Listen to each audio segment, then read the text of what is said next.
కవిత భర్తపై కేటీఆర్పై ED కేసులు పెట్టే అవకాశం ఉందా? అందరికీ నమస్కారాలు. కవిత గారు ఈ లిక్కర్ స్వామ్ ద్వారా సుమారు 200 పైచిలుకు కోట్ల రూపాయలని ఆర్జించారు అనేది వాళ్ళ వాదన.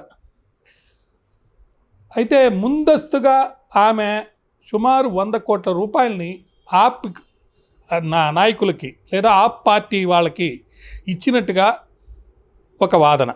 దీనికి సంబంధించి 245 ప్లేసెస్లో సోదాలు చేశారు. ఆ సోదాలు కూడా వాళ్ళు హైదరాబాదు, చెన్నై, బొంబాయి, ఇతర ప్రాంతాల్లో సోదాలు చేశారు. ఈ కేసులో ఇప్పటికే మనీష్ సిసోడియా గారిని మరియు సంజయ్ సింగ్ని, విజయ్ నాయర్తో పాటు అంటే ఆప్ ఆద్మీ పార్టీకి సంబంధించిన వాళ్ళతో పాటు సుమారు 15 మందిని అరెస్ట్ చేయడం జరిగింది.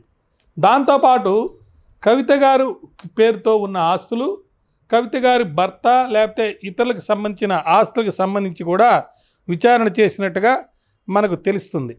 ఒక ఛార్జ్షీటు, 5 అనుబంధ ఛార్జ్షీట్లు కూడా దీంట్లో దాఖలు చేశారు. అంతేకాకుండా ఈ కేసులో 128.79 కోట్ల రూపాయలని వర్తున్న వాల్యూ ఉన్న ప్రాపర్టీస్ని ఇంటరిమ్గా అటాచ్మెంట్ కూడా చేశారు. ఈ ప్రాపర్టీస్ ఇంత వర్త్ ప్రాపర్టీస్ని ఈ కేసులో అక్రమార్జన కింద కవిత గారు ఇతరులు సంపాదించారు.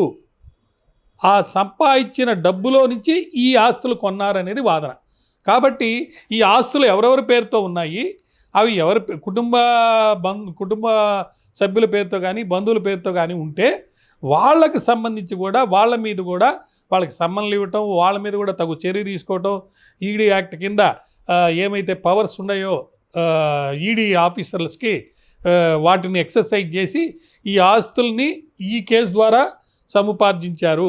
ఇంకా ఇతర ఆస్తులు కూడా ఉన్నాయి, వాటి కూడా పరిశోధన చేస్తున్నామని చెప్పి వాళ్ళు వాదిస్తున్నారు. కాబట్టి వాళ్ళ కుటుంబ సభ్యుల్ని, బంధువులకు సంబంధించి ఇతరులకు సంబంధించి ఈ ఆస్తులు ఎవరి పేరుతో ఉన్నాయో వాళ్ళ అటాచ్ చేసిన ఆస్తులు, అవి కాకుండా ఇంకా వాళ్ళ పరిశోధనలో వచ్చే ఆస్తులు ఎవరి పేరుతో ఉంటాయో వాటన్నిటినీ వీళ్ళు బినామీలుగా ఉన్నారు అని చెప్పి వాళ్ళ మీద కూడా తగు చర్య తీసుకునే అవకాశం ఉంది. అయితే ఇట్లాంటి ఆస్తులకు సంబంధించి ఎవరి పేరుతో ఉంటే వాళ్ళందరూ కూడా యాంటిసిపేటరీ బెయిల్ తీసుకునేదానికి స్టెప్స్ తీసుకోవచ్చు. ముందుగానే అంటే మమ్మల్ని అరెస్ట్ చేస్తారు, మా ప్రాపర్టీ అటాచ్ చేశారు, కవిత గారిని అరెస్ట్ చేశారు, మమ్మల్ని కూడా అరెస్ట్ చేస్తారేమో అని చెప్పేసి మరి వాళ్ళు చర్య తీసుకోవచ్చు. అది కూడా కాకుండా కేటీఆర్ గారు, హరీష్ రావు గారు ఈమెను అరెస్ట్ చేసేదానికి పోయినప్పుడు అక్కడ వాదోపవాదాలు, దానికి సంబంధించి కూడా మనం కొన్ని వీడియోస్లో అక్కడ ఇక్కడ చూస్తున్నాం. దానికి సంబంధించి రిమాండ్ రిపోర్ట్లో కూడా ఒక మెన్షన్ కూడా చేశారు.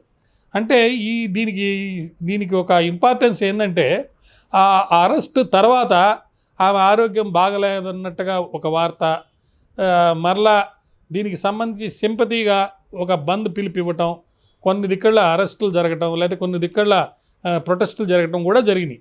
కాబట్టి ఈ కేసుకు సంబంధించి ఇంకా ఎవరి మీదైనా ఒక అభియోగాలు కానీ లేకపోతే ఎవరైనా ప్రివెంట్ చేసేదానికి ప్రయత్నించిన వాళ్ళ మీద కూడా కేసులు పెట్టే అవకాశం ఉంది. కాబట్టి వాళ్ళు కూడా యాంటిసిపేటరీ బెయిల్ తీసుకునేదానికి అవకాశం ఉంది.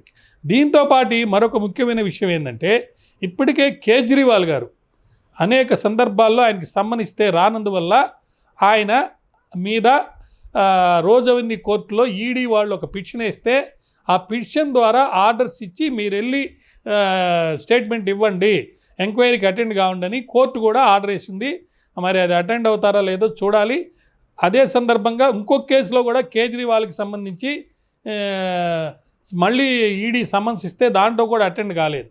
అంటే ఇది పొలిటికల్గా కూడా ఒక గేమ్ జరుగుతుంది. అదేంటంటే ఆమ్ ఆద్మీ పార్టీ అనేది కరప్షన్కి వ్యతిరేకంగా పోరాడే పార్టీ కాబట్టి మమ్మల్ని మీరు ఎటువంటి డబ్బు ఖర్చు లేకుండా మేము ప్రచారం చేసుకుంటూ మేము వచ్చిన మమ్మల్ని మీరు ఆదరించి ప్రభుత్వంలో తీసుకొచ్చారు కాబట్టి మళ్ళీ ఇప్పుడు రాబోయే ఎంపీ ఎలక్షన్స్లో కూడా మమ్మల్ని ఎన్నుకోండి, మేము ఇక్కడ పంజాబ్లో ప్రభుత్వం ఏర్పాటు చేశాము, ఢిల్లీలో ప్రభుత్వం ఏర్పాటు చేశాము, గోవాలో కూడా ఎలక్షన్లో కంటెస్ట్ చేసాం, ఇంకా ఇతర ప్రాంతాలకు కూడా మా పార్టీ వస్తుంది, బీజేపీ అనేది కరప్షన్ పార్టీ, కాంగ్రెస్ అనేది కరప్షన్ పార్టీ అని చెప్పి ఆమ్ ఆద్మీ పార్టీ వాళ్ళు వాదన చేస్తున్నారు. అయితే ఇప్పుడు ఆమ్ ఆద్మీ పార్టీ కాంగ్రెస్తో జతగలిపి రాబోయే ఎంపీ ఎలక్షన్స్లో వాళ్ళు 3 వీళ్ళు 3 సీట్లో లేకపోతే అట్లా ఒక సీట్ షేరింగ్ కింద ఢిల్లీలో పంజాబ్లో కూడా సీట్ షేరింగ్ చేసుకొని వాళ్ళు ఫైట్ చేయబోతున్నారు. అందుకని బీజేపీ వాళ్ళు ఏదో విధంగా ఈ ఆమ్ ఆద్మీ పార్టీలో ఆల్రెడీ ఒక మినిస్టర్ గారు జైల్లో ఉన్నా కూడా వాళ్ళ మీద ఇంకా పూర్తిగా ఇది కరప్టెడ్ పార్టీ అని రాలేదు కాబట్టి కేజ్రీవాల్ని కూడా అరెస్ట్ చేస్తే, అంటే ఇప్పుడున్న ముఖ్యమంత్రిని కూడా అరెస్ట్ చేసి ఈ కవిత గారి స్టేట్మెంట్స్, కవిత గారి ద్వారా వచ్చినటువంటి అరెస్ట్లో వచ్చిన రికార్డ్స్, లేకపోతే 128 కోట్ల ప్రాపర్టీ సీజ్ చేయటం, అదేవిధంగా 100 కోట్లు ఆమ్ ఆద్మీ పార్టీకి గోవా ఎన్నికల్లో నిలబడడానికి ఇచ్చిన డబ్బుని ఇవన్నీ చూపించి బేస్ చేసుకొని ఆమ్ ఆద్మీ పార్టీ నాయకుడు కేజ్రీవాల్ని కనుక అరెస్ట్ చేస్తే ఖచ్చితంగా పొలిటికల్గా బీజేపీకి వాళ్ళు అనుకున్న 400 and above seats, at least minimum 370 సీట్లు, ఎందుకంటే 370 ఆర్టికల్ని రద్దు చేశారు కాబట్టి అన్ని సీట్లు ఖచ్చితంగా గెలిచేదానికి వాళ్ళు చేసే ప్రయత్నంలో భాగంగా ఈమె అరెస్టుని ఒక బేసిస్ చూపించి, ఎవిడెన్స్ స్ట్రాంగ్గా చూపించి ఈమెని బయటికి రానియకుండా చేసేదానికి ఎక్కువ అవకాశాలు ఉన్నాయి. దీన్ని బేస్ చేసుకొని కేజ్రీవాల్ని అరెస్ట్ చేసి పొలిటికల్గా వాళ్ళు ఒక మైల్ స్టోన్ రీచ్ అవ్వడానికి బీజేపీ వాళ్ళు ప్రయత్నం చేస్తున్నారు. కాబట్టి ఖచ్చితంగా ఇది ఒక legal, political and social battle. ఈ బ్యాటిల్లో ఎవరి మీదైనా సరే, ఎవరినైనా సరే వాళ్ళ అవసరాల నిమిత్తం అరెస్టులు చేయొచ్చు, రిమాండ్కి పంపించవచ్చు, కేసులు పెట్టచ్చు. ఈ విధంగా జరిగే పరిస్థితి ఉంది. కాబట్టి యాంటిసిపేటరీ బెయిల్ ప్రొవిజన్ని వాడుకొని వాళ్ళు కూడా ఎవరి మీద అయితే ఈ ప్రాపర్టీస్ ఉన్నాయో వాళ్ళు, అంటే ఈ సీజ్ చేసిన ప్రాపర్టీస్ కానీ ఇంకా అబ్రప్ట్గా కొన్ని ప్రాపర్టీస్ ఎవరి మీద అయితే కొత్తగా కొన్నట్టుగా వచ్చినాయో కనెక్టెడ్ ఉన్నవాళ్ళు వాళ్ళు, లేకపోతే బంధువులు ప్రివెంట్ చేసిన వాళ్ళు బంధువులు కానీ, భర్త పేరు మీద వచ్చిన కొన్ని ప్రాపర్టీలు ఉన్నాయి కాబట్టి వాళ్ళు కానీ, బుచ్చిబాబుకి సంబంధించి ఆల్రెడీ చూపిన ప్రాపర్టీలు కాకుండా ఇంకేమైనా ఉంటే ఆ ప్రాపర్టీలు ఉన్నవాళ్ళు కానీ, వీళ్ళందరూ కూడా మరి యాంటిసిపేటరీ బెయిల్ అప్లై చేసి యాంటిసిపేటరీ బెయిల్ తీసుకోవచ్చు. లేదా వాస్తవాల్ని ఈడీ ఎంక్వైరీలో చెప్పి వాళ్ళ యొక్క రోల్ గురించి ప్రాపర్గా ఎక్స్ప్లెనేషన్ ఇచ్చి, మేమేం తప్పు చేయలేదు, ఆ మీద వచ్చే అలిగేషన్స్ అన్నీ కూడా ఈ రీజిమ్ రివెంజీ, పొలిటికల్ రివెంజీ, కావాలని కేసులు పెట్టారు, నోటిఫికేషన్ ఇచ్చేది ముందు రోజు ఈ విధంగా కేసులు పెట్టి దీన్ని కనెక్టెడ్గా మమ్మల్ని అరెస్ట్ చేశారని కనుక వాళ్ళు బేసిస్ చూపించి, ఎవిడెన్స్ చూపించి కనుక ప్రూవ్ చేసుకోగలిగితే బెయిల్ మీద బయటికి రావడమే కాకుండా అసలు కేసే నిలబడకుండా పోయే అవకాశం ఉంది.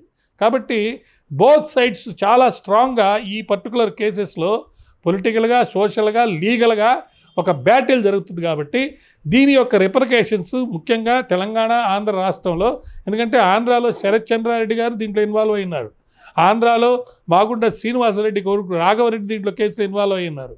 ఆ కేసుల వల్లనే శ్రీనివాసరెడ్డి కొడుకు కానీ, శ్రీనివాసరెడ్డి కానీ ఎంపీ సీట్ ఈనందువల్ల ఆయన తెలుగుదేశంలో చేరడం జరిగింది. ఇది అందరికీ తెలిసిన వాస్తవమే.